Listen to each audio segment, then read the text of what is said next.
Michael Brown here and Justin Lewis as well, and welcome to another edition of the Online Success Podcast. And today, Justin and I will be covering link building and traffic building for your website in 2013 and beyond. So it's really important. You got to have that traffic. And Justin, welcome to the podcast today.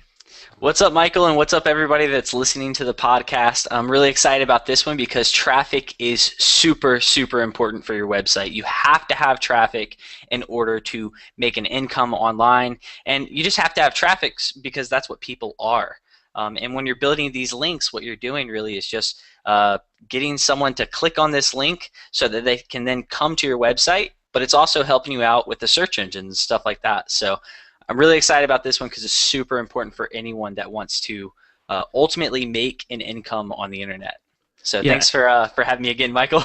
Yeah, absolutely, Justin. And that's the thing, a lot of people, they think, they got to have a ton of traffic, but it's not really even having a ton of traffic. You need traffic, though. You need something to really get your site going. And without that traffic, no sales. Yep. It's just like if you have a local business down the street, you have to have people coming into that business, otherwise you're just going to fail. Yeah, if they don't see you, you can't succeed. Yep. So here's what we're going to go over today. Justin and I are going to start this off by talking about link building. And if you've been in, building a website, a blog for any amount of time now, you have to have links. You have to have links out there that are coming back to your site called backlinks, so you can boost your rankings in the search engines. It's still important. So we're going to talk about the different things that are important for link building, and there's several ways that you can build links. And I'm going to cover those now. And the first one, and one of the easiest ones to start with, are directories. Now, directories are great because a lot of them are free, and there's some that are paid, but a lot of them are free. Well, a lot of experts think that the directories are down slightly in value from the links that you get. But I'll tell you, even though they're down slightly, or supposedly down slightly, they're still a good place to build links from because you can go to all these different directories. There are tools that you can use also to build links from directories. But what they'll do is you'll be able to basically start link building from there. Now, typically you can't build deep links to additional pages on your website from there, but you can at least build links from directories to your home page. Yeah, and another big thing with directories, I personally like local directories. So if you're inside of a local niche, directories are a great way to build traffic and also rank inside the search engines with those directories. Yeah, great point there on the local directories, Justin. The other thing, another place where you can build links from are articles. So like article directories. Now, article directories are one of the, I don't want to say lower forms of link building, but it's one of the ones that you can still get good links out of them. They are down slightly, but I still suggest building links to your site using articles and links to, deep links to your additional pages on your site through articles. They're still good to use. You still should be doing it, but I think the days are gone where you could just do all article marketing, so all link building just in articles. So I don't think you can just do article link building anymore. You have to do that in conjunction with other things now. So don't focus on just article marketing and article link building. You need to focus on these other things that I'm talking about today as well. Yeah, and another great tip for article directories, if you are writing articles, what you should be doing is you should be trying to set up an article to lead into your website. Don't share all of your great information just inside of that article. Instead, share a snippet of good information and lead it into possibly your website or a deeper page inside your website. So maybe like a post or a page somewhere on your website that goes more into detail. And that's a great way of converting traffic from article directories to your website. A great point, Justin, and that can actually be used on what I'm going to talk about now too, which is Web 2.0 areas on the web. Things like Squidoo, Hub Pages, Blogger, places like that are excellent for building links as well. And as Justin just mentioned, you can build those where you build up someone's curiosity by not giving away everything right there for them, and you can give away more information on your site, or whether you're promoting or marketing a product or service, or whatever you're marketing on your site, you can get them into that to buy, or just get your traffic into your site and then work on converting the sale from there. Yeah, and another great thing about these different Web 2.0 directories is that, I mean, they're just like article directories, really. But you're creating like your own little site in a sense. So like with Squidoo, a great thing with that is that, and if anyone doesn't know, Squidoo is just a Web 2.0 site where you can post up different articles, but you can also add in like affiliate links to like Amazon and things like that. Hub Pages, I believe Hub Pages can you add AdSense on there? I am not 100% sure because I've only done link building from Hub Pages. So Yeah, I don't know specifically if you can add AdSense, but I believe you can still add affiliate links to it because I have done that before and that's worked as well. But they're all really, really great ways to build traffic to your website just by creating articles on these Web 2.0 sites, so Squidoo, Hub Pages, Blogger, and then leading them into your website. yeah, and if you're using Web 2.0 right now, if you're building Squidoo pages and Hub Pages and Blogger pages, the thing I've noticed as a recent trend, which really started last year, not quite the midpoint of the year, but about a quarter way through the year, when Google did a bunch of updates, I started noticing Squidoo pages and Blogger pages just really shooting up in the ranks. So you can take advantage of that by building Squidoo lenses and Blogger blogs that are like long-tailed keywords that link back to your site too, and you'll have a good chance of ranking those long-tailed keywords right there from Squidoo and Blogger itself. So utilize that. It works, and it's relatively easy too. Yeah, and another one just to add in there, another Web 2.0 site would be like WordPress.com. So you can create a free blog on WordPress.com, and you can also use websites like Tumblr, which is TUMBLR.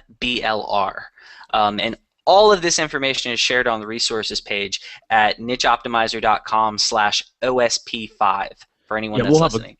Yeah, we'll have a great write-up there for you where you guys can find some additional Web 2.0 properties, because I just wanted to mention a few of them there. But the one thing Justin mentioned, going to WordPress and just building a site on there, be really careful with affiliate links on there. They will delete your blog. They're like notorious for that. So make sure that you're getting good information and maybe just linking back to your site from there.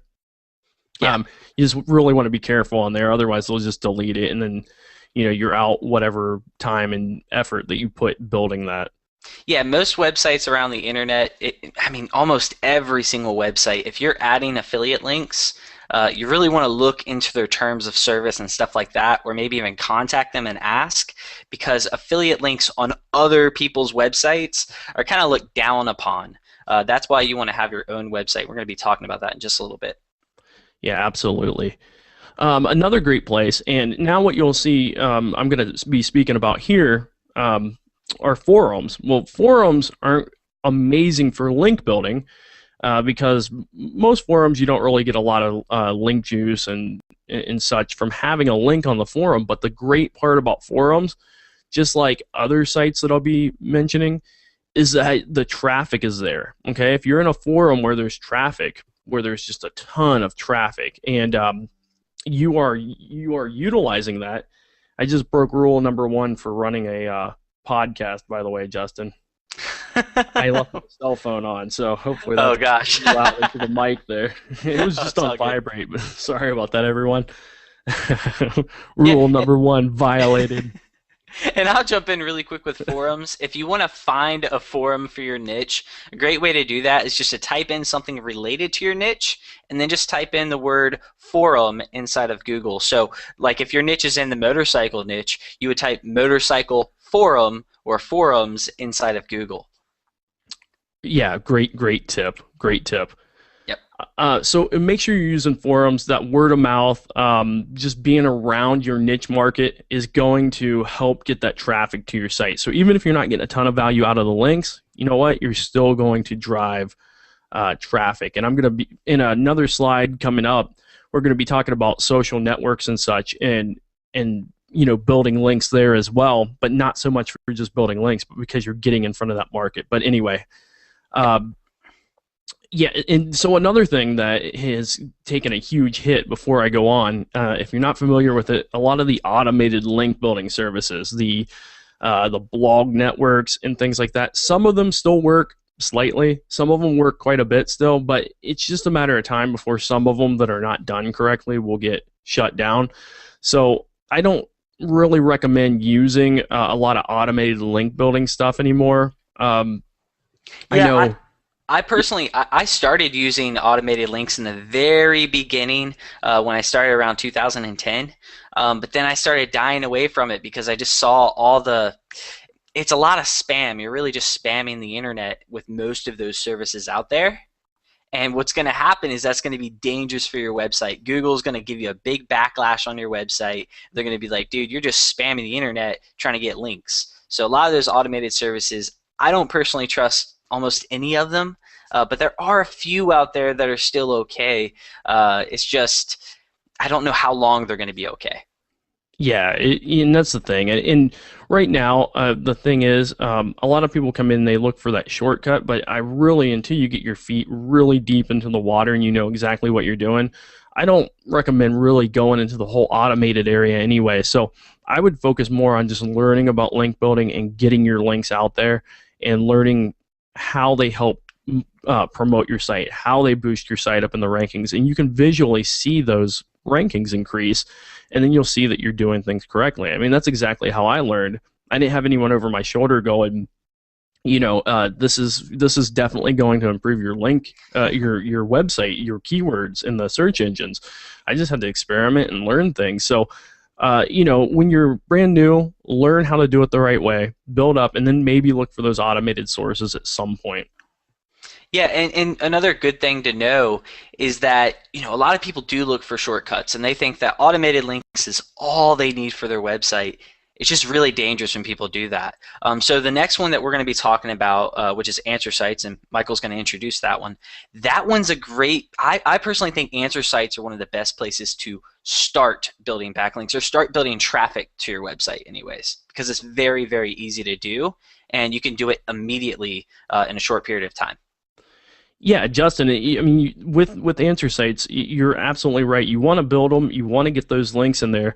Again, they're no follow links, but you're going in where there's a ton of traffic. If you've ever been to Yahoo Answers, or if you've ever been to Askville, I mean, there are a ton of people there. I mean, millions of people monthly who are going onto those sites, and a lot of real people who are looking for things.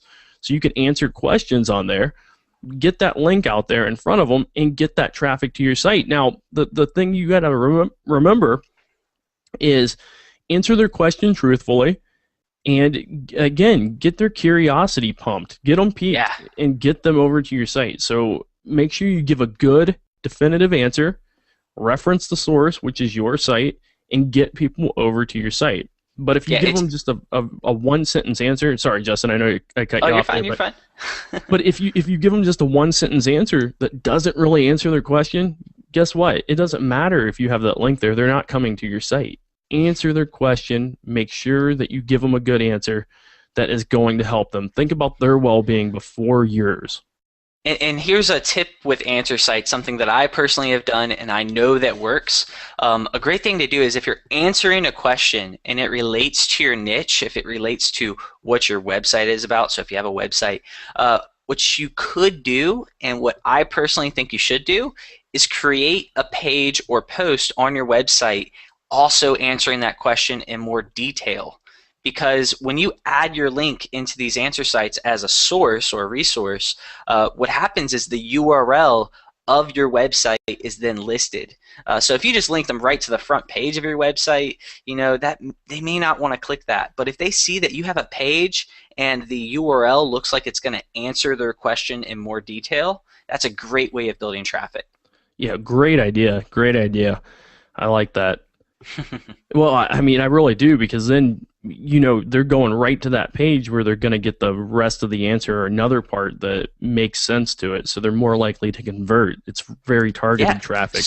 So if someone's asking for let's say somebody has a question about how to make a certain type of recipe, you could give them some quick tips or maybe just a basic recipe or the ingredients or something like that as the answer. As long as you answer the question, make sure you're doing that. But then in the source, give them some really detailed information. Maybe add some pictures into there, or maybe find a video on YouTube or record your own video. Things like that are really, really helpful, and that's what's going to gain you fans and people that actually want to follow what you have in your content. Yeah, great points. Another thing where you can gain some links and again, traffic is right from blog commenting. And blog commenting is just about like answer sites. A lot of the links are no follow, and that's okay. But the good part of that is, if those blogs are getting traffic, your link can still be seen right there. Yeah. Go ahead, sorry. I'm just going to jump in, because if you are commenting on these blogs, a really, really good idea is to find a blog that is trusted, that already allows you to include a link in your blog comment, allows you to add your URL as the website.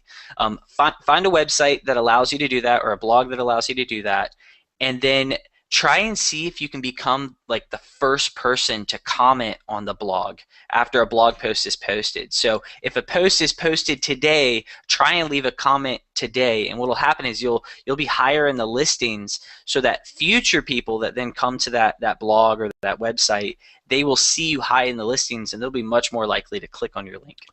Yeah, Justin, great point. You really took the words out of my mouth with that. And the other thing with getting in there early and commenting and getting your link in there is that the owner of the site will probably say something to your post. As long as your post, for God's sakes, please don't go in there and put first commenter or first. Right. That has got to be the most annoying thing for a blog owner. But go in and contribute to the conversation. And when you can leave your name at the top, which is what will get the link to your site, don't put it in, best, dog grooming kit as your name, okay? Yeah, that will immediately get deleted. I know on my blog, if someone puts something like that, it's deleted immediately. Just put your name or your pen name. If you're going by a pen name on your site, put that in there. Put the URL in under the URL, the website section, and contribute to the conversation. And you're going to get more out of that. You're going to, you could likely, if you contribute greatly to the conversation, you can get a lot of traffic that way. Yeah, and as a blog owner myself, I get spam comments all day long. I get people coming to my website and just saying, they have something that might relate to the conversation, but all they're doing is just trying to gain a link. And what you really want to do is you want to gain traffic from this. Now, you might get a link from it as well, but the big thing that you want to do is you want to provide a good detailed answer or a good detailed response to what they have posted. And then what will happen is, if people like what you post, then they may even click your name or whatever that is and go to your website, and they may even become followers that way. And if you can become high in the blog, if you can become one of the first commenters and you have a good comment, or you're one of the first 10 commenters or something like that, then what could then happen is the blog owner themselves, because I've done this in the past, they may actually go to your website and see that you have some good content, and they could ask you to possibly even guest post on their website, which we're going to be talking about in a little bit as well. Yeah, absolutely.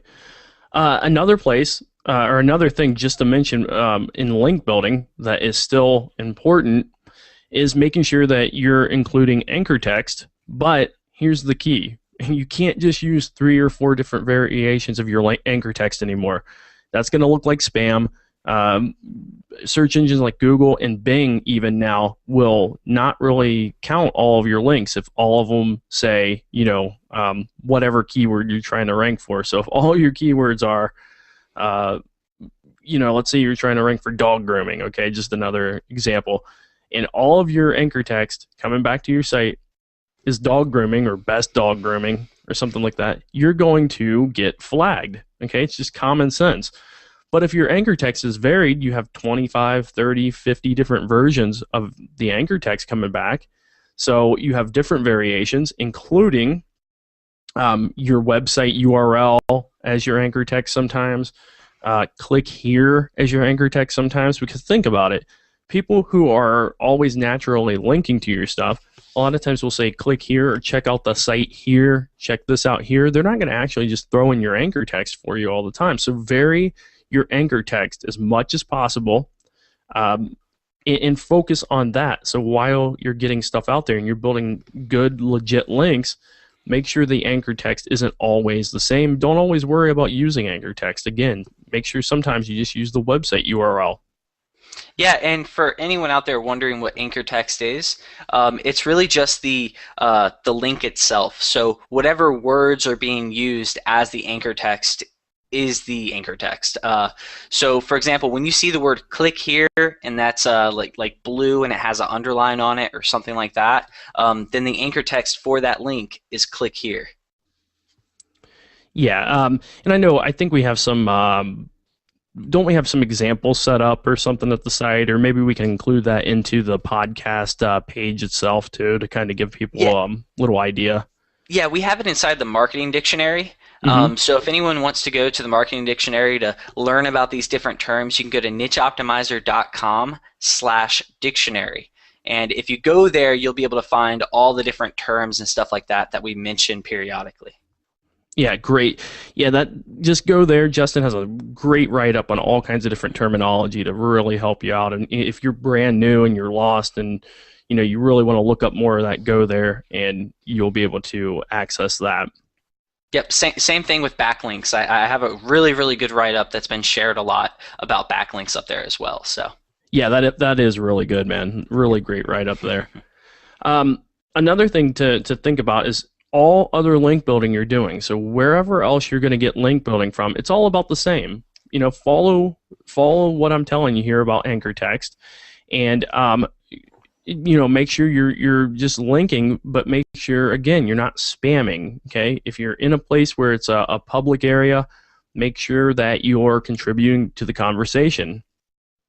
It's just, I know a lot of that's common sense, but sometimes when we start building these things, we stop thinking about the common sense things and we just think about the task at hand, going, okay, I need 15 more backlinks, or I need more links over here, and we forget about the things that are common sense, like, hey, contribute to the conversation and make sure we're adding something of value. Yeah, and what's also interesting about that is that, for example, with forums is a great place that I use to build backlinks to websites, that I used to build traffic to websites. And what I find is that, some days I might say, well, I need to write 10 forum posts today or something like that. And I might write up 10 forum posts and stuff. But when it comes down to it, I might not get a lot of traffic from that. Usually what I find is if I write something that's really, really interesting or really helpful, or giving them some type of resource or some type of information that can really help people, those are usually the posts where I get a lot of traffic from.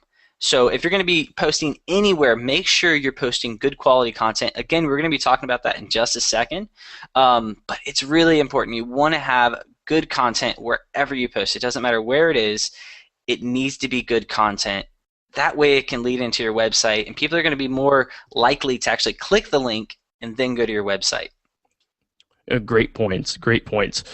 In general, Google PageRank is still important. So if you're building links on sites that have a high Google PageRank, that's still very, very helpful. But a lot of experts believe that eventually, coming up in the near future, Google will get rid of PageRank. But those sites that have a high PageRank are still looked at as good authority. So it's still good to get links from there that will help boost your site up in the search engine. So just keep that in mind, that PageRank is still important, but more importantly, think about how much of an authority that a site is. So let's say if you were writing a guest blog post for a site, think about the authority that site has in that topic or that niche that's going to be coming back to you, and that's going to be extremely helpful as well. So the more authority links you have pointing back at your site, the more important your site's going to look to the search engine. So it's still important. Yeah, and also the fact that you want those links coming from different websites. You don't want them all just coming from one website. You want to get them coming from multiple good websites. So use all the different resources and different backlinking places that we're talking about. Yeah, and that's something we're going to talk about here. Justin and I are going to talk about the rules for link building, okay? Because we just talked about all these good places that you can get these links from. But again, let's go over, and some of this is going to sound repetitive because we just talked about some of this, but the reason we do that is so it becomes more important to you. And we want to make sure you understand that these things are important. So the first one I'm going to start off with is make sure, again, that you're using a anchor text variety. I just touched on that pretty deep on that subject, so I'm not going to hammer that again, but make sure you're doing that. Make sure you have, 15, 20, 30 different anchor text versions that you have pointing back to your site. It's going to look more realistic. Yeah, it's going to seem much more natural. Yeah, much more natural, and you're building trust with the search engines. And again, just to recap, go over, use words like click here, check it out, just use your URL, the brand name of your website, along with the various keywords that would be helpful for that page that you want to rank for. So make sure you're doing those things and not just always, putting in the same anchor text over and over again. Get links. Justin just brought this up, so we're going to just hammer this one home again. Get links from more than just a few sources. So don't just get links from one article directory. Get links from 200 article directories. Don't just get them from article directories. Get them from forums. But don't just get them from one forum. Get them from 10 forums. Okay, you see where I'm going here. Yeah. And Michael, you just said 200 article directories, and personally, in my opinion, that's a lot. He's pretty much saying just try and share your content that's leading into your site on as many places as you can. Don't just go with just one place and that's it. 200 to me, I'm just jumping in because of that specific number. Mm-hmm. That's a lot of different places. So I usually focus on the more, and we're about to talk about this too, is the more important places. So like eZine articles, if you're going to post, go to eZine articles, Go articles, articles based, stuff like that. So trusted sources if you can find any. Yeah. And thanks for clarifying that. I wasn't saying just get them from random whatever article directory, because if you're getting them from, there's so many article directories out there, some of them are not going to be good. So don't get them from the bad sources. Get them from good, high quality article directories. But what I'm saying, and more importantly, is to don't just think of just one or two article directories. Think of more. Again, we can use Justin's analogy. Think of maybe 10 or 15, but there are a lot more good article directories than 10 or 15 out there. Yeah, there are some people that I know. Some people that are listening right now might suddenly think, okay, well now I'm just going to post everywhere on the internet, and what'll happen is that just doesn't seem as natural. Because a lot of the links that you're going to get are going to come from more higher quality sites. So if they're just coming from random places all over the internet, sometimes that can seem a little fishy. Yeah, no, you're absolutely right. And going into that, that's a great lead in for what I'm going to cover now.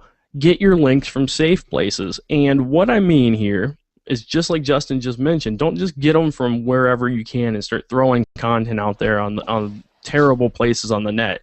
And let me give you an example. Let's say you were going to, you saw something posted where you could give, for $5, you could get your link added to like someone's website. But you go to that website and there are 700 other links on that page from different people who have given this person $5 to be on their website.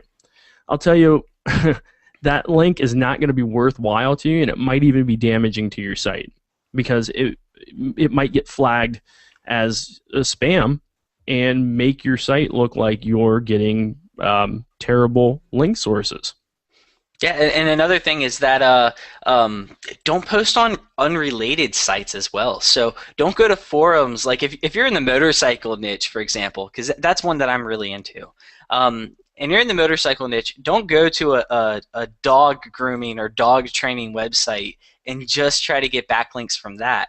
Go to motorcycle-related forums or go to motorcycle-related websites. Go to things that are inside of your niche, because that's just going to seem absolutely unnatural, and you're just going to be spamming the internet trying to just get links, and that's it. Yeah, great point. And finally, don't worry about do and no follow links. Okay. Again, we just kind of talked about that, but don't worry about if the sources do and don't follow or do and no follow. And if you don't know what that is, basically a no follow link means that the search engines typically don't put any link weighting onto that link coming back to your site, and the ones that are do follow, they typically do give a weighting to that site or to that link. So don't worry so much about that, because some of the best links out there are from places where there's no follow, like YouTube, Yahoo Facebook, Answers. Yahoo Answers, places where there's a ton of traffic that Justin and I were just talking about.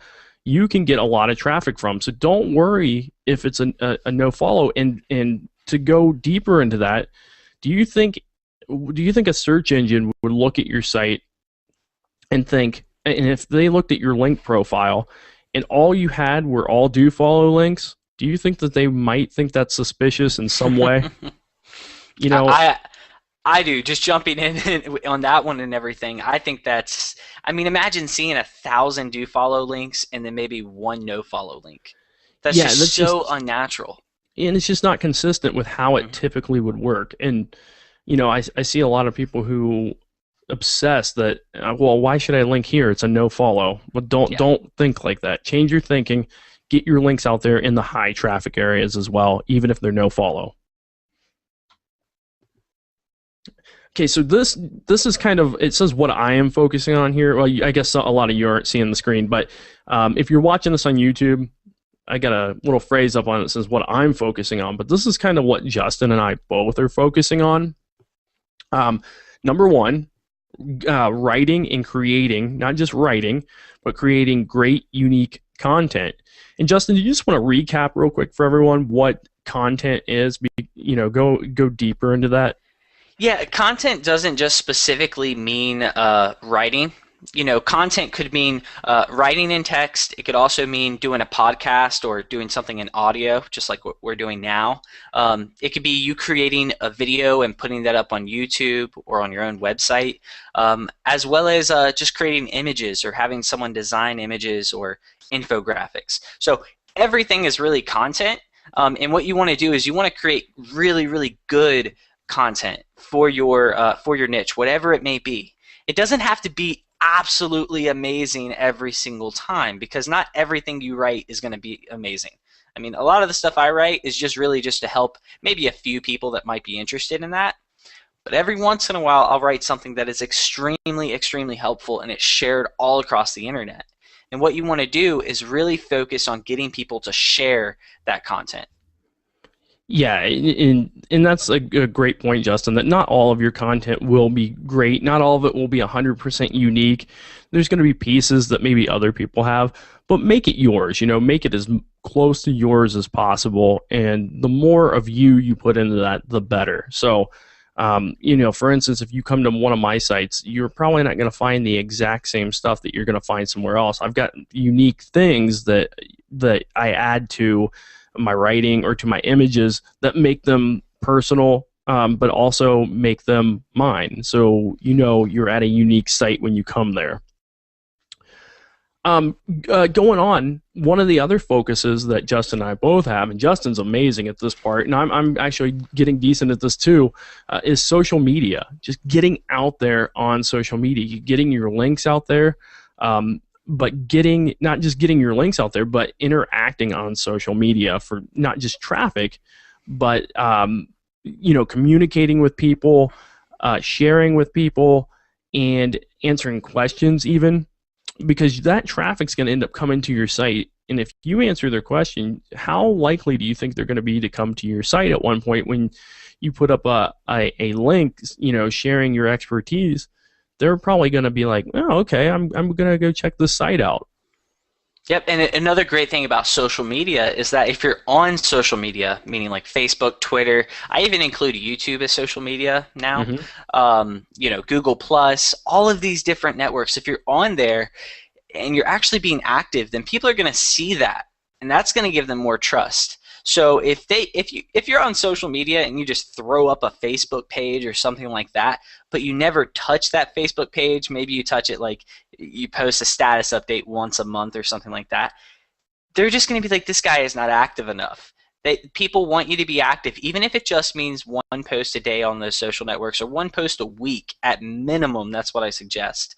And it's just really, really helpful in building trust. It's a great way to communicate with people. It's an absolutely amazing way of getting a lot of traffic to your website, because what happens with social media is when you share content on social media that is shareable, and what I mean by that is if it's something that other people want to share, they're going to share it. They're going to share it with their friends and family. And then their friends and family might possibly share that as well. So it's pretty limitless on the amount of traffic that you can get from that.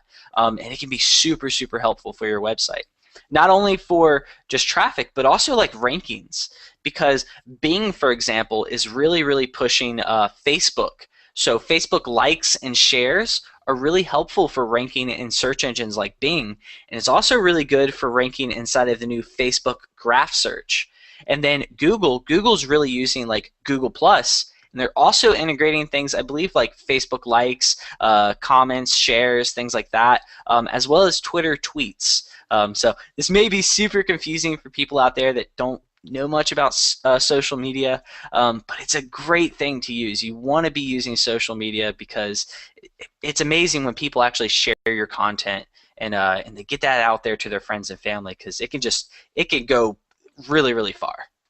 Yeah, and at one point, and this is a long time ago, when social media was kind of just really, coming on as a viable tool for your business.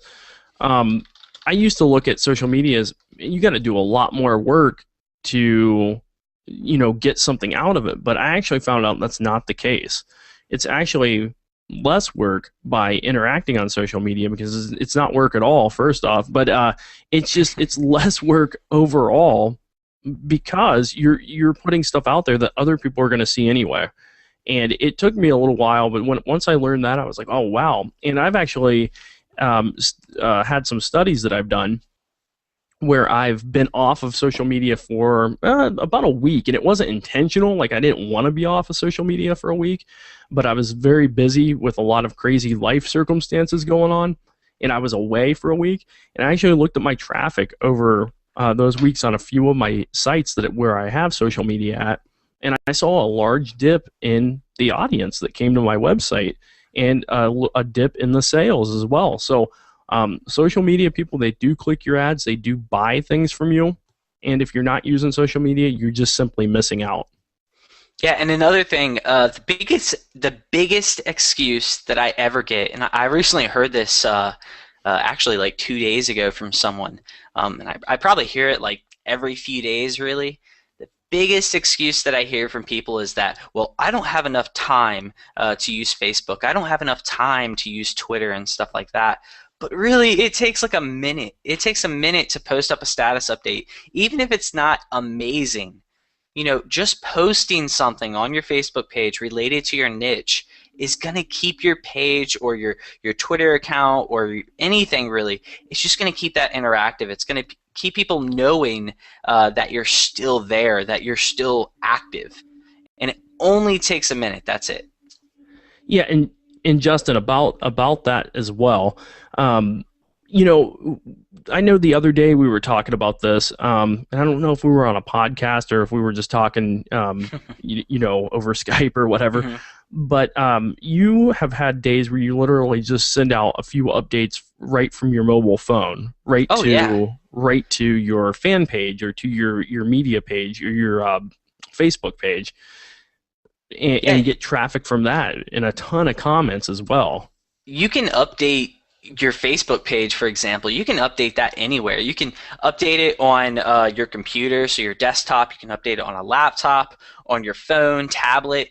Now even like on Xbox 360, you can update it there. There's so many ways that you can update it. And when I say it takes a minute, I mean literally it can take you a minute. Now, the biggest thing that people think is that they need to analyze all this information. They need to, watch every single status update, look at every single comment and stuff like that. You don't have to. Really, you just need to be active. You need to maybe respond to a few comments and stuff like that if you get any on your social media stuff. And you just need to do it. Don't give excuses. I know people are saying, well, I don't have enough time, but if you have a minute or 5 minutes, which you do, everyone does, just go to bed 5 minutes late or something like that, or a minute late, and post up a quick status update. That's going to help you out. Yeah, I 100% agree. Just force yourself to do it.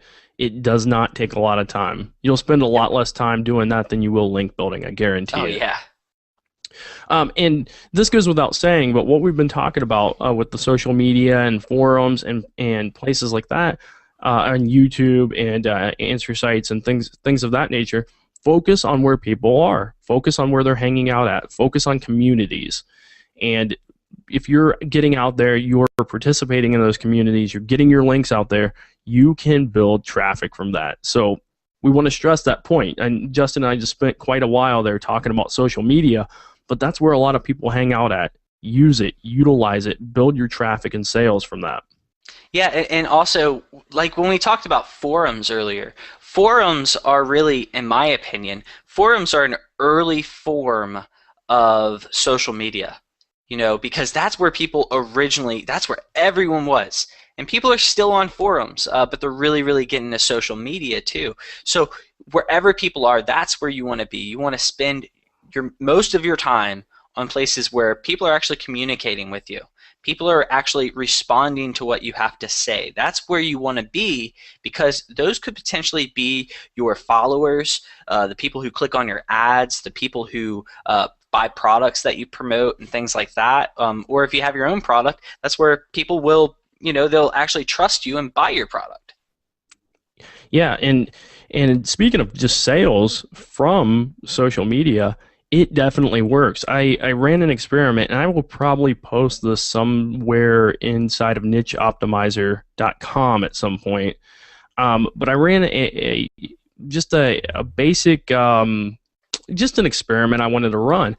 I built a site that I based everything on just going through social media. I think 88% of the traffic was social media and 12% was from the search engines. And I wanted to see what happens to sales when I don't have that traffic from social media coming in, and it was hilarious how low they were. I think the site, it wasn't making a ton of money. Again, it was just something I set up for an experiment, but it was making about $50 a week. But when I stopped doing the stuff from social media, it was down to about $12 a week. Yeah. So it had a big impact. And I'm like, wow, so social media does click ads. They do buy. And if you can interact with them, and I think I have this statistic coming up later on, and I think I've mentioned this before, but when I found out when I talk to people on social media, if they ask me a question, I answer the question, 90% of them come over and buy. Yep.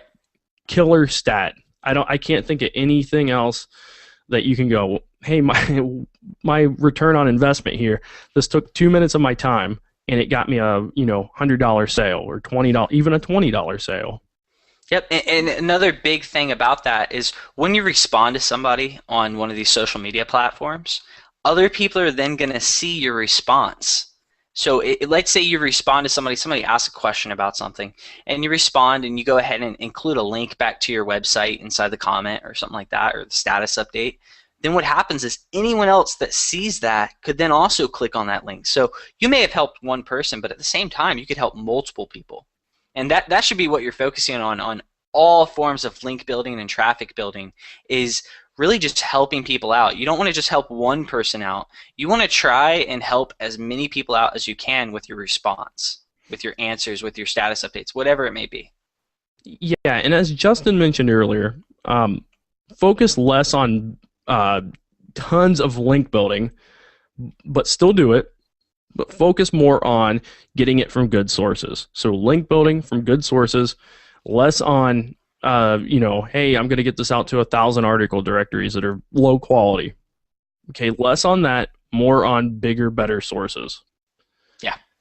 Because that's exactly what Justin and I are doing. So the things I'm telling you here, these are things we're using and that we're doing. So we're not just saying, hey, do this, and we're not going to do it. This is what we are doing.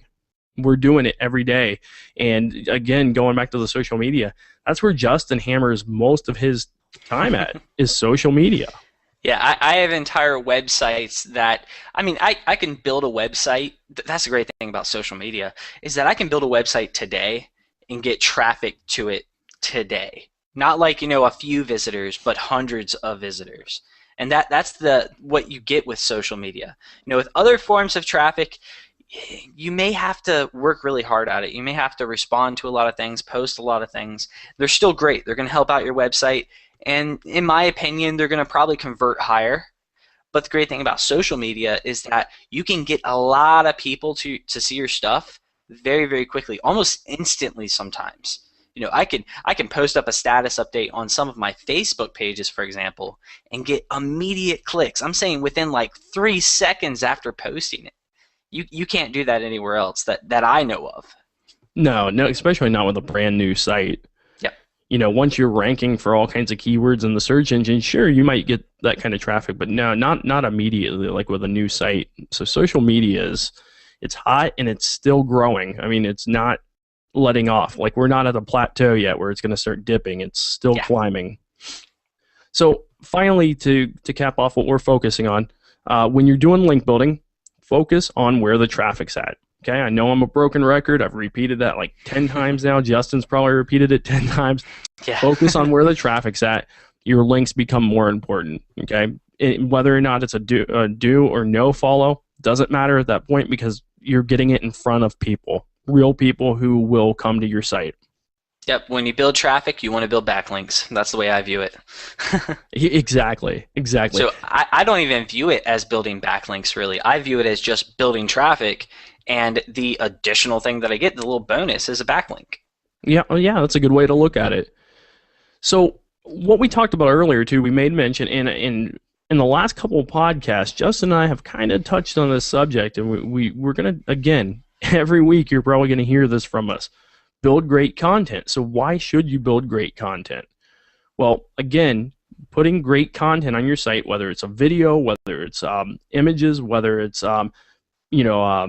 image graphs or text or whatever you're putting on there, it's unique. Make sure you're setting yourself apart.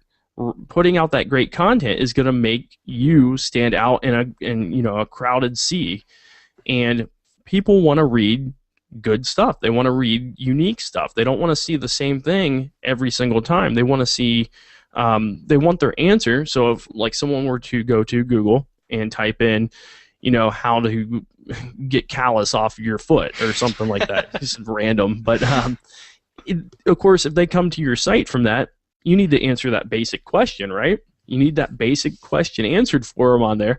But then if your answer is really unique, if you have products that are recommended in that answer, you can bump your sales up from that as long as your content is good. It's teaching them what they need, and then you're recommending stuff to them. So and one thing that you mentioned, Michael, is to create content that's unique to you, something that you have maybe never experienced before, or never heard about, or something like that. And what I want to touch on there is recently, and I'm going to bring this up, I'm going to mention a brand name, but on Facebook there was this lady, and she shared a picture recently, as well as a little write-up, and she talked about a Capri Sun, and this is probably going to destroy their brand too, but Capri Sun, and she says, well, my son came to me the other day, and he walks up to me and he says, Mommy, this Capri Sun doesn't taste very good. So she's like, okay, well, she went ahead and she tasted it, and she said it tasted kind of like alcohol. And she was confused. This might actually be helpful for you too, Michael. I don't know if you buy Capri Sun for your kid. I've got 2 cartons sitting out in my kitchen right now, so I'm kind of nervous where you're going with this. I'm going to share this with you later too. Actually, for everyone on the podcast page for nicheoptimizer.com/OSP5, I'm going to share this with you guys on that page so you can check it out. So it's going to be in the podcast for episode 5. And I'll share the picture and everything. It's pretty gross, actually. But anyway, so she's like, well, it tastes like alcohol. So she goes ahead and she cuts it open. And she opens it up, and mold is inside of the Capri Sun. Oh, man. Now get this. She does research on it. afterwards because she had never experienced this before. She does research on it and she finds out that other people have experienced this too. Not just like a few people, but a lot of people. But the thing is that she's the one who discovered it, you know, by herself and everything. Mm-hmm. It was unique to her. So she went ahead and she shared that on Facebook. You know, people have probably shared it on Facebook before. I've personally never heard of it. You know, she shares this, I believe it was 2 days ago. And within one night, it had 3,000 shares. You know, 3,000 shares. That's pretty cool. You know, 3,000 shares. She even commented on it, and she's like, "Oh my God, this has 3,000 shares." But then, I think it was within a few hours after seeing that she had posted, "This has 3,000 shares." I looked at it, and it said it had 80,000 shares. Wow. 80,000 shares within about, I think it was like 24 hours. And I'm going to share that on the podcast page. Blew my mind. It was disgusting, to be totally honest. But what you could do, what anybody could do, is if you ever find something like that, what she could have also done is if she had a website or something like that, she could have given them an alternative to Capri Sun or something like that. You know, or if she actually worked for a company that was had competition with Capri Sun, they could have been the one that posted it or something like that. So if you can share content that other people want to share, that other people want to show their friends and family, because I'm going to show this to you, Michael, and honestly, I'm never going to buy it again. You know, even at the age of 23. You're probably going to make me sick to my stomach when I see it. Oh, yeah. Cutting all my son's Capri Sun packages open, but and it's pretty bad. Oh man! But the thing there is, that's my last experience with that too. I will never drink Capri Sun again. You know, it's cheap and all, it's, you know, whatever, but I will never drink it again. So it's not about how you start. It's really about how you finish. You know, getting to the point where people want to share that content is super, super important. But I will include that. And as Michael was about to say as well, people will link to what you have to share. So if it's something that is shareable, they're going to share it with their friends and family. They may even have a blog. And an idea of that is, since I'm going to include this in the podcast page for episode 5, I'm going to include a link to that specific post. Now, if she had shared that on her website, for example, she would get some crazy links. She would get some crazy, crazy shares, lots of comments, all types of stuff. So think about this type of stuff. Think about creating good content and things that are unique and maybe can create some type of controversy or that are really interesting or appealing to you. Yeah, you know, real quick before I move on, I want to tell you how I've used great content recently. I have a niche site, and I'm not going to give you the name of it right now because it's something I'm working on that I've got a lot of focus into. But I found that there was a need for a chart for a comparison for these brands. And I looked at what everyone else had in the niche market for a chart, like what they had. No one had anything really good. A lot of it was just a bunch of keywords thrown onto a page to get people to that page on the internet. So what I did is I went over to, I just made a table on the site. I made a nicer looking chart. You know, it wasn't fancy because I am terrible with like figuring out how to make things fancy, but it was laid out neatly, you know, with some images and then descriptions by it. And I got that out onto the net, and I actually ended up getting a lot of sales from it because it was something unique. People were looking for it. It was different than what everyone else was putting out there in the industry, and it stood out because that's what they were looking for. And that's how I used, you know, getting out great content. It didn't take me very long, and I could have written, you know, 1,000 words on the subject, but instead I put it into a chart and just made it look different than what everyone else had, and it turned out to generate sales for me. Okay, it was just that simple. Yeah, and it doesn't have to be anything amazing. A lot of people think that everything they do has to be the most spectacular, longest thing that is out there on the net. But if you can really answer somebody's question or post something unique or interesting within a short amount of words, so maybe like a paragraph, sometimes that's all you really need, you know, a paragraph or just a chart or just a short video that's maybe 30 seconds. Things like this, as long as you can answer the question and give some good information during that period of time, That's all you really need. Like that Capri Sun thing that I was talking about, she literally took a picture, and the content of it was less than a paragraph. It was like 3 sentences, and that's it. Yeah, that's amazing.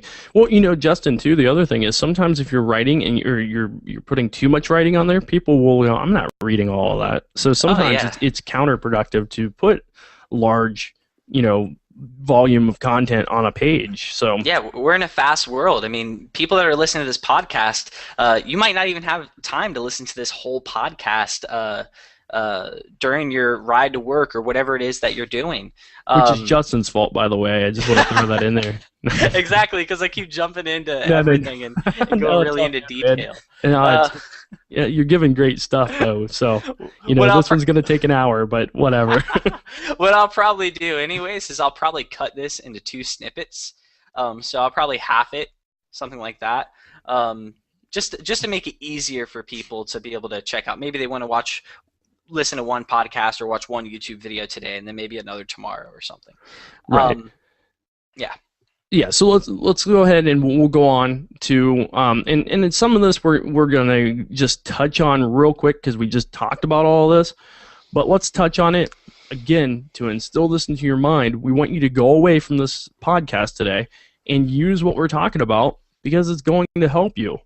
Okay, that's plain and simple. This is going to help what you're trying to accomplish, which is hopefully get more traffic, which ultimately should get you more sales, which is the ultimate goal, more money. Okay? Mm-hmm. So what we want to talk about real quick, we just want to recap on how to produce great content. Well, one of the easiest ways, find out what your industry wants, but what they're not writing about or producing enough content about. Okay? So again, any form of content, not just writing. Find out what they're not talking about enough or talking about in detail enough, so maybe they're not answering the question that people are seeking. Or maybe they're over answering the question too. Mm-hmm. So maybe they have way too information for something that could literally be answered in like a sentence. Exactly. So what you can do is go to those forums and social media sites and investigate other sites by doing searches, on Google or Bing, where you're looking at other sites and find out what they're not, answering or what they're not providing enough about, or as Justin just said, maybe they're overanalyzing everything, and find out how to simplify it for your audience. Mm-hmm. That's one place where Justin and I do extremely well at is we make, internet marketing can be a very complex thing, and Justin and I break it down in very simple terms to make it easy to understand for people. Yep. You can do that in any niche market. Any niche market. It doesn't matter what it is. Okay, and so produce kind of what other people are doing, but make it better. You don't always have to have something, you don't always have to have a new idea. Sometimes taking ideas that other people have and just making it better are the way to do it. And something to quote Jason Fried, or I believe it was Jason Fried that said this with 37 Signals, is in his book with David Heinemeier, I think it was Rework, they talk about how a lot of people think that more is better, and that's not always true. When we say produce what they have but make it better, that doesn't mean that it has to be more. It can always be less, but really just make it so it's helpful to the audience. So if it's dealing with law or something like that, if you're in a niche that's really, really confusing, you can sometimes take some of that really complicated stuff and make it a lot easier for people. You can make it really short. Or if you're in a niche where people don't really go into detail about things, then you can take that stuff that they don't go into detail about and go really deep into it and analyze it more and give some more good information about it. People will be super interested in that type of stuff because that's what people aren't doing in those specific industries or niches. Yeah, exactly. Simplify things. Make it easy. Make it easy to ingest. Break it up into smaller pieces if you need to. That's another thing Justin and I do a lot of. We break things up into smaller pieces. So, if we're going to teach you something, we probably won't put it in a 2-hour-long video. We'll break it up into 10-minute video, or 20 10-minute videos, or whatever. Here, I'm not going to do the math right now. Dude, I'm turning out to be you, is what I think is happening here. I'm terrible at math. I have a calculator everywhere I go.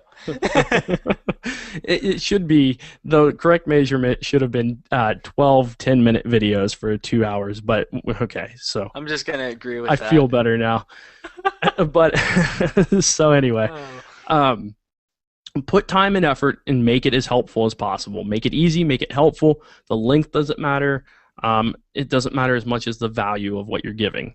Yep. Going back into making good content, include charts, graphs, images, videos, whatever you need to add value and add to the presentation. And also, if you're putting stuff on your website, like videos, multiple images, you're adding charts and graphs, people will stay there longer.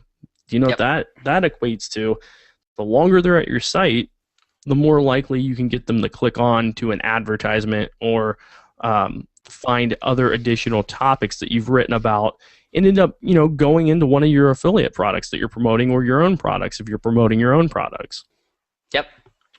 So think, when you're putting out content, how much is this going to help or matter to my audience? Will my audience understand this? Will it help them? Will it add value? And will it give them what they're looking for? So how much will this help or matter to my audience? And you're going to come out on top. You give them value, you give them what they're looking for, they're going to be satisfied. You have produced great content. Yeah, and when Michael says that, he doesn't mean just toss a bunch of images all over the place, a bunch of videos all over the place. Really just give them what they want. Help them as much as you can, but don't overdo it. Don't just suddenly say, okay, well, I have this, really nice article, but now I'm going to add 50 images into this thing. Because honestly, one image could be enough. 2 images could be enough. I see a lot of people going out there and adding just tons of images and like 15 videos on a page and just all this stuff, and it's not really needed. If you can just get one image that relates to your article, if you're writing an article on your website or post, that's going to be helpful to them, because it's then going to relate their mind to what the discussion is about. If a graph is important for that specific area, then go ahead and introduce it in that area. Don't introduce it in a place where it doesn't matter.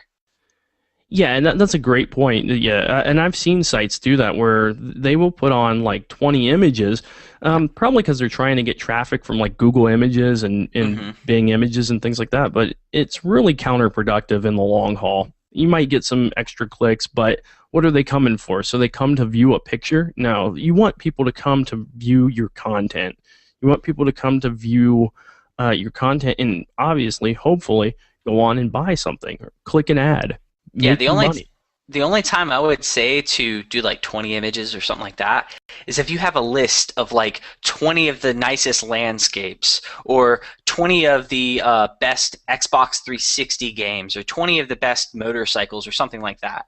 Yeah. That's where you might want to have those images. Yeah, that's a great idea. And then, and two, if you're given like a demo where you're taking someone step by step through something and you're putting images, obviously, you have to have as many images as you need to teach Help whatever them. you're teaching. Yeah. And Justin and I do a lot of that too. We teach through graphics. So it's if you're doing it, just do it the right way. Don't overdo it just to do it. There's no reason to do that. Just give them what they need. Make sure you're answering their question, and again, add that value. And if you can get images and videos and things like that in there, that's great too. Just do it reasonably. Yep. So what we want to talk about now, and I know we're running real close here, so we're going to try to finish this up as quickly as possible, but still getting you the information. And you guys just might have to listen to this in a little more than you normally would, because usually we try to bang these out in about a half an hour for you, but no way with this one today. So well, let's go ahead and split this up into two different segments too. So what I'll do is I'll somewhere within the period that we've done this, if it's too long, I'll go ahead and cut it in between, and then I'll just add in that part expressing that we cut it. Yeah, we'll figure something out here. Yeah. Okay, so what you want to do is connect with social media. And those places, and again, we've talked about them already, places like Facebook, Twitter, Google+, YouTube, basically anywhere where there's a community being built. of some type, get on those. So if you have a niche market, almost I'd say no matter what it is, but certain things, wouldn't work well on Facebook. Like something maybe really embarrassing, okay, probably wouldn't be. And same with Twitter. Now YouTube, you can still put really embarrassing, videos up there. Like if it's, I don't know, just pick a random embarrassing thing, something that you might have that could be embarrassing or something that you're building a YouTube traffic around. You can do that, but where it wouldn't work is if you're trying to build like a Facebook fan page. No one's gonna like how to cure hemorrhoids. Okay. Yeah. No one's gonna be like, hey, you know what, guys? Guess what I have? They're not gonna share that with the world typically. A good idea for that too is let's say you're in foot odor. Foot odor niche or something like that. Maybe athlete's foot. That's the type of niche that you're trying to go after, like how to cure athlete's foot. What you could do is you could create a Facebook or a Twitter page, Google Plus page, and create those around the individual activities that could possibly give somebody athlete's foot. So, for example, a page on Facebook about basketball, or a page on Facebook about racquetball, talking about maybe you could post up different things about basketball and racquetball, whatever it may be, and then every so often, give people assistance with foot odor and stuff like that, because it happens in those specific niches. So even though it may be a little, maybe a little embarrassing, as long as you're talking about basketball and then every once in a while throwing in there about foot odor, they're going to understand that because they relate to that as an audience. Yeah, great tips, Justin. Good way to get around, the embarrassment factor. Yeah. But anyway, get whatever niche market you're in, get it on Facebook, get it on Twitter, get it on Google Plus, get a YouTube account. It will literally take you. You okay, man? My headset just popped off. Oh, I was wondering what happened because I can't see you right now on the screen, but I thought maybe you fell, like your chair collapsed on you or something. I've had it happen before, but yeah, my headset just came off. That's what you get for recording this live. You gotta love it. We don't edit any of this. No, we don't. You guys get all of it. You guys get all the embarrassing stuff that happens to us. There you go. We're talking about embarrassments too. So it works perfectly. But get your niche market no matter what you're in. Get on Facebook and get on these things. It's not going to take you as much time as you think. It literally takes like 5 minutes for each place just to get the account set up. Yep. And then you can worry about adding, a nice background and things like that to it later on. But just get on them. Do that as soon as you possibly can. Just get on them. Yeah, graphics and all that stuff is overrated. Don't focus on all that if that's not the niche you're in. If you're in a graphic design niche, focus on graphics. That's important, obviously. Sure, yeah.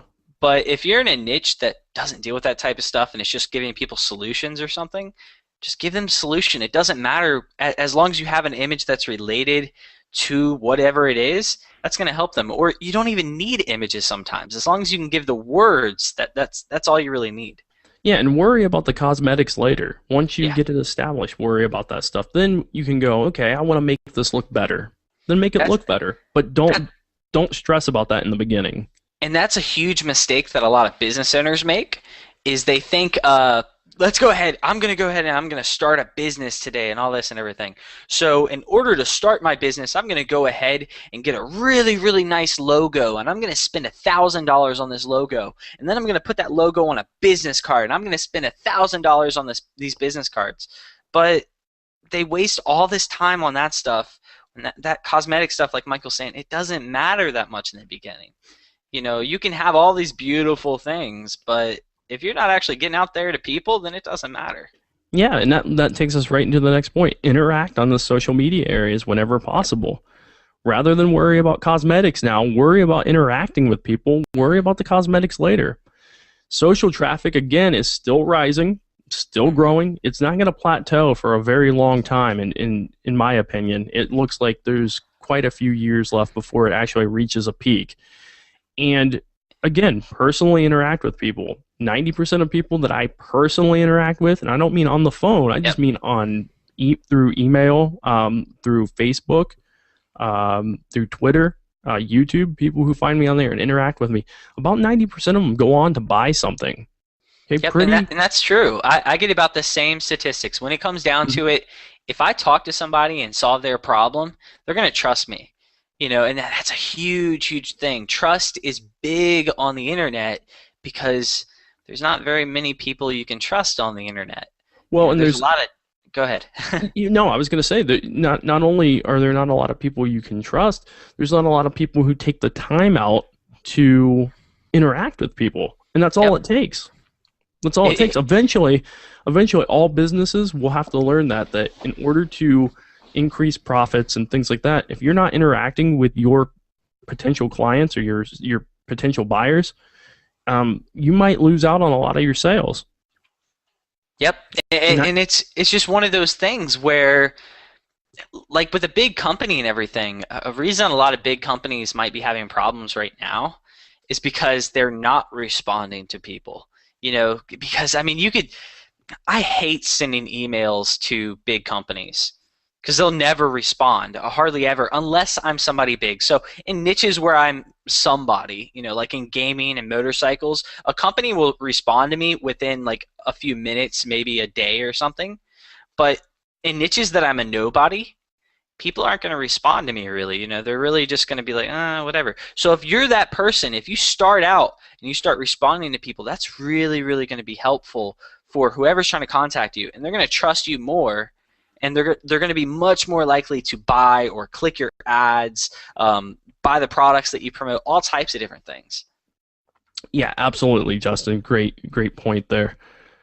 So here's how to use social media, and we're going to try to go through this quickly here. But Yep. number one, once you're on those social media networks, make sure you're sharing your post, or if you're on YouTube and places like that, make sure you're sharing videos. Okay, Yep. make sure you're just putting them out there, and then you can take and share those. You can cross-reference them between your different accounts. So if you have, let's say you're on Facebook, you're on YouTube, you're on Twitter, um, you can share your video on Twitter and Facebook as well to get traffic going between all those points. Share them everywhere on all of your social networks. Share them on your site too. So Yep. make sure people are seeing this everywhere you're going. Yeah, and if you're also sharing like, let's say you're sharing a link to your website or something like that to one of your latest posts, make sure that's not the only thing that you're sharing on Facebook or these social networks. That is so annoying. And I know a lot of people that are probably listening to this.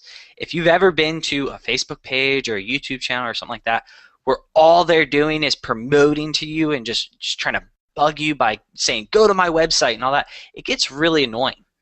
Yeah, People don't trust that type of stuff. It's too promotional. It's too advertisement like. But if you share, your content, share that the links to your website, and then every once in a while, or more periodically, share just daily wisdom and stuff like that. To share good information every once in a while. That's not a link to your website. People are gonna like that more. They'll yeah, feel and like that's you're a person. exactly, and that's the thing. And Justin is great at this, at sharing just random updates. And what was the percentage that you say you probably promote something out on Facebook? 20, 10, something like that? It's about 15%. So you're right in between. Okay.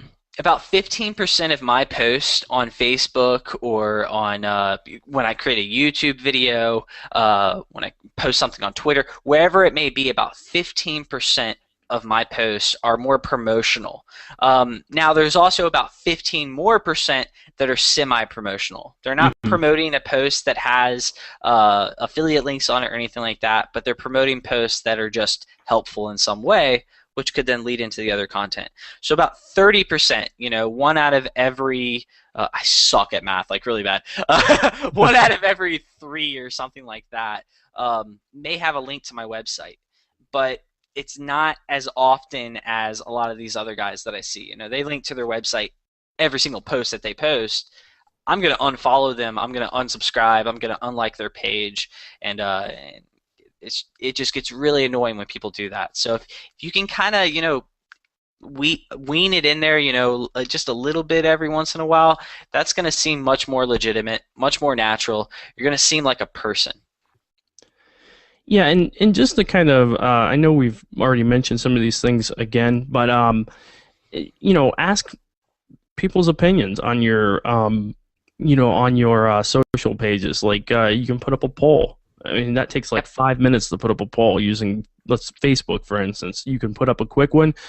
Justin can even show you how to do that really fast. It's Yep. very simple. It's Ask very opinions. easy to do. Yeah, you just get people conversing, interact with them too from that. So, you know, put up a poll and then interact with people. And Interact if in general, but you can interact when you ask a question and people answer the question. And if they do answer questions, so let's say you put up a poll. Now, it doesn't have to be a poll. You can just put up something on your website that asks people to leave a comment or something like that as well, or a YouTube video where you ask them to leave a comment. Go ahead and look at what people are responding and they're saying, and use the knowledge that you get from that and create other content related to that. So if I create a post about what's your favorite motorcycle brand, and I mention 3 different ones like Suzuki, Yamaha, and Honda, and I see everyone's talking about Suzuki, then I'm going to post more Suzuki related content on my website or my page. Yeah, great points.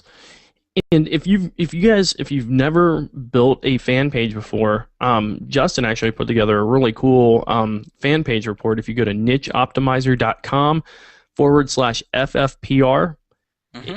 if you go there, there's a whole kit he has together showing you how you can put a fan page together. And it really only takes a few minutes to put up together a fan page. I mean, it's not hard at all. So he's going Yeah, to show you how he does it and how you can do it too. So it's absolutely free, no charge on that. It's just yeah, something he put together for you. it's a great report. It's called the Free Fan Page Report, so you can also Google that, or you can go to the podcast page to find the link to it. But really, it's just me showing my page and stuff like that, like my Halo 4 fans page. I think at the time it had over 170 or 160,000 people on it, and I give a lot of insights into that. I give some information about how you can create one of these. Really, it can take you less than 5 minutes to create a page, get it set up, add some posts to it, and that's all you really need to do to get started. Yeah, I remember when you first built that, you literally just like you were like, "Hey, I'm going to build this," and you had it done in like just a couple of minutes. Yeah. And then you added the stuff to it to make it look a little nicer later. But Hmm. you were like, "Hey, check it out." I was like, "Wow," And at the time, you had no followers on it. It was like brand new. I Yeah. remember you showing it to me. I had a And crappy image up top. I had a yeah, crappy image up top that I had made in Microsoft Paint. So that's free. If anybody has a PC or something, you have Microsoft Paint. But it was just a crappy graphic and everything, and it just said Halo 4 fans. And then my image was just said Halo or something like that, and that was it. yeah, it was amazing, and it took you almost no time. And that's all you guys need. That's you're listening to this. That's all you need to start with. Just have your idea and go get your fan page up. Yep. So again, that link was nicheoptimizer.com/FFPR, and that's the free fan page report. Okay, Yep. so if you want to build a fan page, go do that, but get started. And it's Um, free.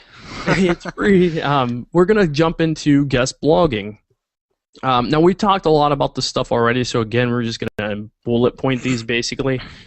Guest blogging is basically putting a blog post on somebody else's blog. Pretty simple. Um, excuse me, I was going to cough there, but I'm good. But it's more than just putting out a link and getting a link from it. You can get attention, okay, which translate into traffic. You can get traffic back to your site by putting out guest blog posts onto other blogs. And from that, you can end up getting lifetime traffic on high traffic blogs. Guest blog posts that I did 3 years ago, I still get a lot of traffic from, and I actually got referenced on, I think it's Huffington Post, on one of my write-ups that I did, which was pretty cool, and I get a ton of traffic from that, and a ton of sales from that still. So you get that lifetime traffic from blogs, and you can obviously link build to their blog post to boost your post that you did for them up in the rankings, so you can help them out as well, because it's ultimately going to help you. So you can basically build lifetime traffic from just writing up guest blog posts for other blogs. Okay, pretty Yeah, simple content or concept. yeah, and the biggest thing that I think, the biggest thing that you can get from it, in my opinion, is that you can get the trust. You can get their audience to then be your audience, and that's a huge thing. If you can get someone else to see you, and this other website is allowing you to post on their website, that's going to be huge because you're going to be able to, anyone that reads their blog or reads their website or something like that, they're then going to see your content and they're going to be like, well, they must like this, so let's go ahead and check out their site. And then they may become constant readers of what you have to say as well, which can be turned into buyers, and they could buy things that you promote and stuff like that as well. Yeah, I mean, banking off of their trust is extremely helpful. Extremely helpful because then, if I were to put out a blog post that say Justin wrote, you would see that, you trust me already, but then you'd see that I'm recommending whatever Justin's talking about, and that Yep. builds trust in what he's promoting or what he's talking about to you. So it's a good way to do that. It's a good way to help grow your traffic. So guest blog posting, and what I'm going to go over now, what Justin and I are going to cover, are just some good guest blogging ideas and how you can start doing this for yourself.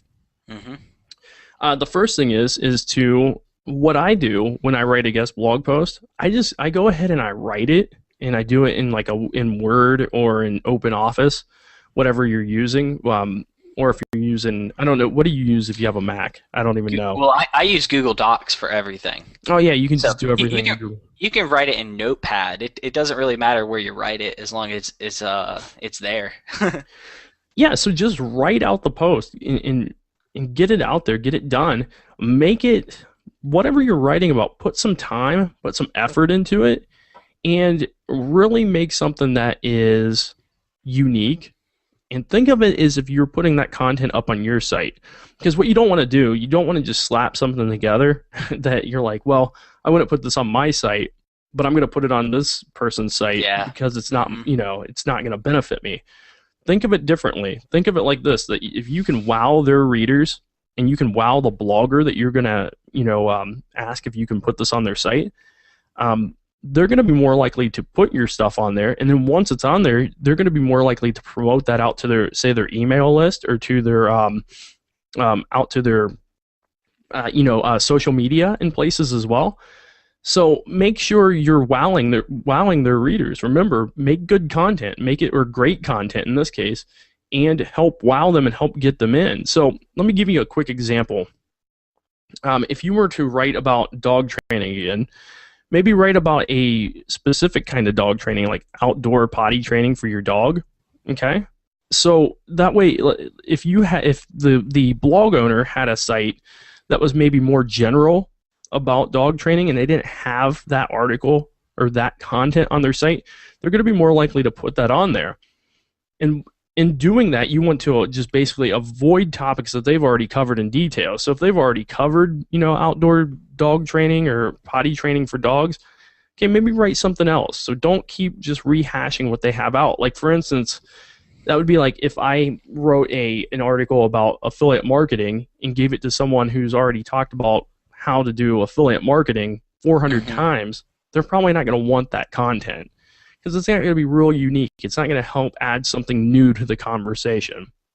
So give them unique content, make it great content, then you're going to be more likely to get that posted with them, and then they're going to love you for it, and then their fans and their traffic is going to love you for it. Yeah, and when that happens, also a great thing about sharing content that's unique with them is the fact that they may allow you to also share more content with their readers again later.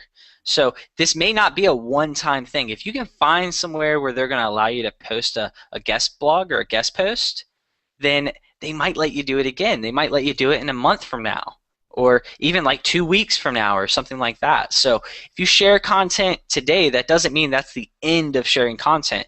Try to keep a relationship with them, especially if it's giving you a lot of traffic. So if you're getting traffic from this, try and see if you can maybe create something else that can wow their readers. And then what's going to happen is the next time they mention you, suddenly their readers are going to be like, holy crap, I've heard twice about this guy now. I should go check him out. And that's a serious thing. Word of mouth is huge. If they just say, all right, this guest post is by Michael Brown, and let's just say it's on my blog or something like that, and I write about, I give him another guest post in like a month, my readers are suddenly going to be like, huh, who's this guy Michael Brown? I heard about him last month, but I didn't really do research into it. But now I'm going to go and really figure out who this guy is. Then they're going to find Michael Brown, and they may buy something that Michael Brown promotes. Yeah, it's just that repetition, just getting out there more. And the more you do it, the easier it gets. And again, like Justin's saying, the more likely they're going to be to remember your name, especially when we have an awesome common name like me. Yeah. Or Justin, in fact. Oh, I have a very common name. Very difficult to rank for in the search engine. Yeah. Mine too. So one of the easiest way to find guest post spots, you can type in, just go to Google or Bing and type in your keywords plus the term guest posting or guest post, guest blogging. Okay. Yep. So your keywords that your niche is in, plus the term guest posting or guest blogging or guest spots, things like that. And it's going to help you uncover a lot. I've never found a niche where there are niches that you're going to not find guest blogging in, but you probably don't want to be in those niche markets anyway if there's no guest spots or you can't really find any place that you can put your content out.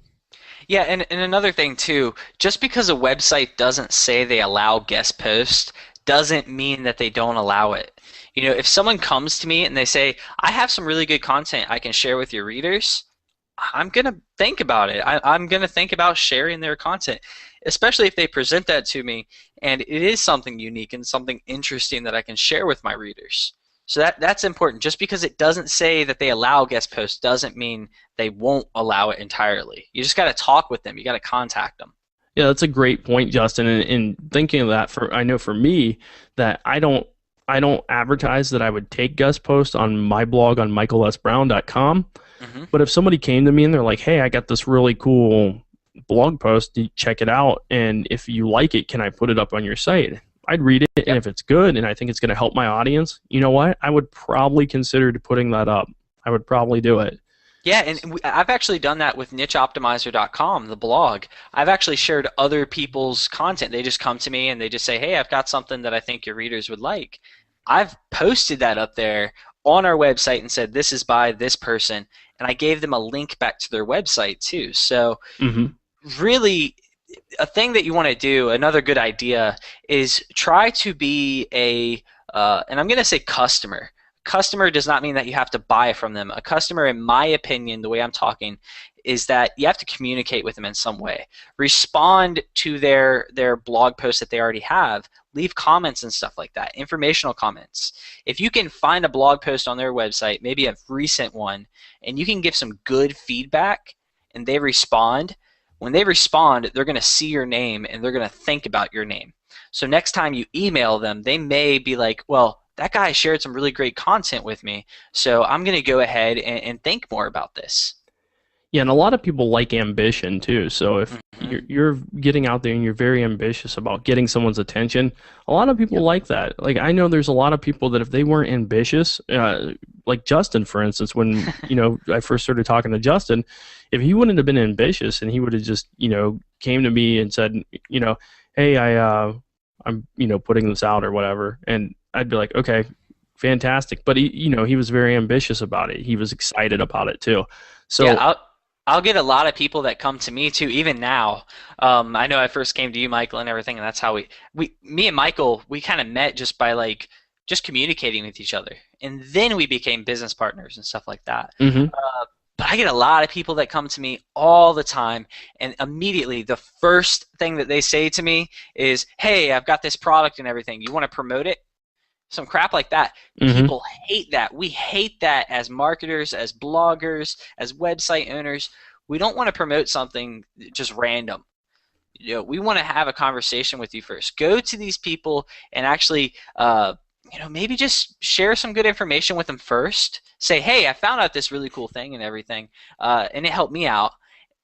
Maybe it could help you out too, so share that with them, and then present whatever it is that you want to present to them. Like a guest blog or guest post. Right. Yeah. Great points. Great points.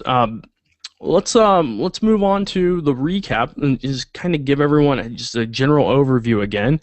And because by now you guys have probably went through 10 cups of Starbucks and you're really really fired up to go do all this. But let's go through the recap for everyone. So the first thing is to keep building backlinks. Don't give up on building backlinks or stop building backlinks because you hear some crazy rumor on the internet that suddenly somehow Bing and Google don't like backlinks. It's not true. Probably never going to be true.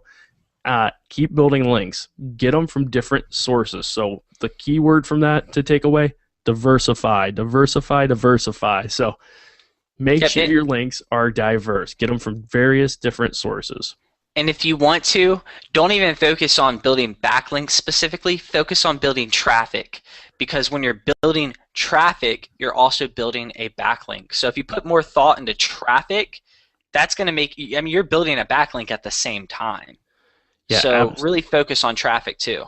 Yeah, great point.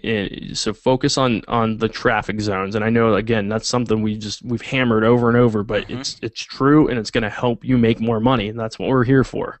Yep. The next thing, utilize forums. Utilize those places. Okay, and I'm not going to go into that anymore because we've already went over that. But utilize the forums. Make sure you're using and engaging on social media, and think the term there, relationships. Talk to people, chat with people. Share with them, and if they ask you a question, interact with them. Or even if they don't ask you a question, if they make a cool comment and you're like, hey, I'm going to say something to that person, it takes you 2 seconds to type a little comment in there to them. And it's going to make you stand out big time. Yeah, it will. It's going to make you stand out. And a lot of times people are like, oh, I'm talking to the owner of this page or this site. Yep. And it matters. It ultimately matters. Guest post whenever you can. Okay, it's not something you're going to be able to do every single day. Like, you're not going to have 365 guest posts by the end of the year because you're going to put a lot more time and effort into those because you want them to be great. Write and produce great content, great guest posting content. Again, create your own great content that people will link to and share. And if you're making it unique, you're going to be more likely to get shared and to get people talking about it. So if you share it on social networks and things like that, people will see it and people will like it. And the last thing I want to mention on creating great content, that can also be getting other people to post on your website, getting people to guest post on your website. Because what will also happen is if someone else writes up something, you can go to people and say, hey, do you want to write for my website? I'll give you a backlink. People will do that. And what will happen is a lot of times, when you add that to your website, that guest post, that person may then start building backlinks to that guest post. They may share that on their social media platforms. They may share that on their own blog, send it out to their email readers, all types of different things. Yeah, and it's funny, you bring that up because I remember when you've actually used that tactic before on some various different niche markets. Yeah, It's a really, really great way. If you can get other people to share content on your stuff, then they're also going to share your stuff. And they may end up becoming a reader or a follower, subscriber, whatever it may be. They may start following what you have to say as well. And that's going to be really helpful for you because then you're going to have someone else in your niche following what you have to say. More traffic, more sales. What more could you want there, right? Right. Okay, so for some notes and some resources here. This episode, if you're just listening to the podcast and you want to go, download this episode, or you want to read a little bit deeper, a little write up on it, or get it on iTunes or watch it on YouTube, just go to nicheoptimizer.com/OSP5. So nicheoptimizer.com/OSP5, the number 5. And you'll be able to get this individual podcast. And then if you go to nicheoptimizer.com/podcast, you can see all of our other podcasts, including previous ones and including future ones that we create. They'll all be listed right there, and Justin does a great job on getting all of that put up for you. Yeah, and this is episode 5 also for anyone. So OSP5 means Online Success Podcast 5. Mm-hmm. Yep. And if you're running low on creativity, you need a spark of creativity. I know I mentioned this in the last podcast too. I absolutely love this. It's about 35 minutes. There's a clip of John Cleese. If you don't know him, he's one of the creators for Monty Python. He's fantastic.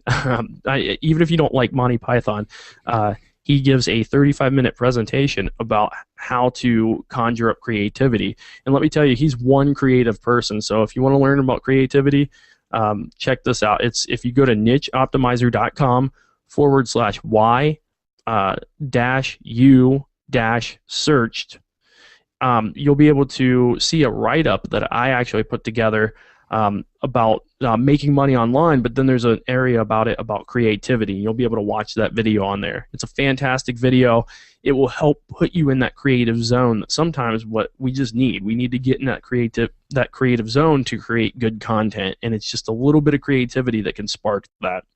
Yeah, and I'll make sure to include the link to Michael's blog post as well inside of the podcast notes. So it's nicheoptimizer.com/OSP5, and at the bottom of that page, you'll be able to see Michael Brown's link to his post. Oh, great. Yeah, that might be the easiest way to get to it. So nicheoptimizer.com/OSP5, and that you'll be able to find the link to it down there. Mm-hmm. Okay, so guys, on behalf of Justin and myself, we want to thank you for listening today. If you want to come leave us a comment, go to nicheoptimizer.com/OSP5. You can comment on this podcast. You can interact with us. We're always willing to share and to communicate with you. So if you heard something today, you've got a question, come ask us. That's what we're here for. We will talk to you about these things. Yep, and if you guys want, I'll go ahead and introduce this. If you guys want some exclusive training, some real training to get into the methods of working from home, to do what Michael and I do. If you want to make money from home, if you want to work from home, maybe you just want to make an extra income online or something like that, you can go to nicheoptimizer.com. and you'll be able to join our university, Niche Optimizer University. And inside of there, we have lots of different training. I'm actually going to be adding a new training course that Michael's working on right now, which relates to email marketing, right, Michael? Yeah, that's done and ready. We're ready to go. So we've got a website course in there which gets updated all the time. We've got a Facebook course inside of there, and pretty soon we're going to have an email marketing course in there as well. We also have WordPress tutorials, lots of resources, and some great information. And the biggest thing that people use is our private, exclusive community forum, and that's where everyone discusses everything. They're in there all the time. I believe we have almost 3,000 posts in there, so there's a lot of great information, a lot of great questions that we've answered and stuff like that. So if you want to join our exclusive university, go ahead and head over to nicheoptimizer.com and go ahead and join. And thank you everybody for listening. This is Justin Lewis. Thanks guys, Michael Brown here, and we will catch you guys in the next podcast and over at nicheoptimizer.com. Thanks again. Yep. And we will see you guys very soon. Catch you later.